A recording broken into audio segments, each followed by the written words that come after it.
নাহমাদুহু ওয়া নুসাল্লি আলা রাসূলিহিল কারীম আম্মা বাদ। প্রিয় দর্শক, জি+24 এর নিয়মিত আয়োজন রমাদানের পয়গাম অনুষ্ঠান থেকে আপনাদের সবাইকে আন্তরিক মোবারকবাদ জানাচ্ছি। আমাদের আজকের আলোচ্য বিষয় হচ্ছে তাওবার গুরুত্ব এবং ফজিলত। এই বিষয়ে গুরুত্বপূর্ণ আলোচনা করার জন্য আমাদের সাথে স্টুডিওতে উপস্থিত রয়েছেন মুফতি আব্দুল কুদ্দুস সাহেব, মুহাদ্দিস ও নায়েবে মুহতামিম, বাগা গোলাপনগর আরবিয়া ইসলামিয়া দারুল হাদিস মাদ্রাসা। আলহামদুলিল্লাহ ওয়া কাফা ওয়া সালামুন আলা ইবাদিহিল্লাযীনা ইসতাফা আম্মা বাদ। قال الله تعالى يا أيها الذين آمنوا توبوا إلى الله توبة نصوحا। সম্মানিত দর্শক শ্রোতা, তওবা ইসলামের অত্যন্ত গুরুত্বপূর্ণ একটা বিধান। তার কারণ হলো মানুষ মানেই ভুল ত্রুটি করে নেওয়ালা, মানুষ মানেই গুনার কাজ করে। শুধুমাত্র আম্বিয়া কেরাম আলাইহিমুস সালাতু ওয়াস সালামকে আল্লাহ রাব্বুল আলামিন বিশেষ তত্ত্বাবধানে হেফাজত করেছেন। আহলুস সুন্নাত ওয়াল জামাতের আকীদা হলো নবীগণ হচ্ছেন মাসুম।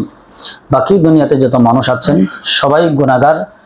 অনেক সময় ইচ্ছা অনিচ্ছা আমরা পাপ করে ফেলি। তো আল্লাহ রাব্বুল আলামিন ইমানদার মুসলমানদের জন্য একটা সুযোগ রেখেছেন, সেটা আমাদের জন্য আল্লাহ তাআলার পক্ষ থেকে অত্যন্ত বড় ইহসান, দয়া এবং মেহেরবানি। সেটা হলো তওবার সিস্টেম।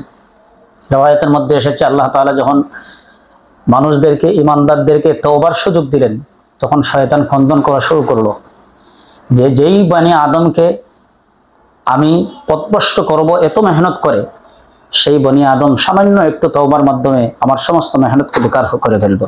এজন্য আমরা যেহেতু ভুল ত্রুটি করনেওয়ালা, হাদিস শরীফের মধ্যে এসেছে রাসূল করিম সাল্লাল্লাহু আলাইহি ওয়াসাল্লাম বলেন, কুল্লু বনি আদম খাত্তাউন ওয়া খায়রুল খাত্তাইন আত-তাওয়াবুন। প্রত্যেক বনি আদমই ভুল ত্রুটিকারী, আর ভুল ত্রুটিকারীদের মধ্যে ওই বনি আদম উত্তম যে তওবা করে।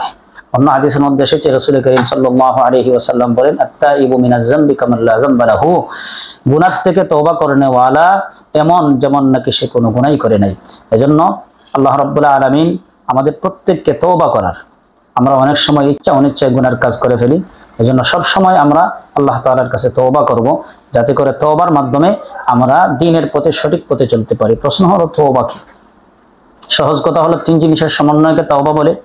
এক নম্বর, আমরা যে অপরাধ করেছি সেই অপরাধের কারণে অনুতপ্ত হওয়া, লজ্জিত হয় আল্লাহ তাআলার কাছে ভুল স্বীকার করে ক্ষমা চাওয়া।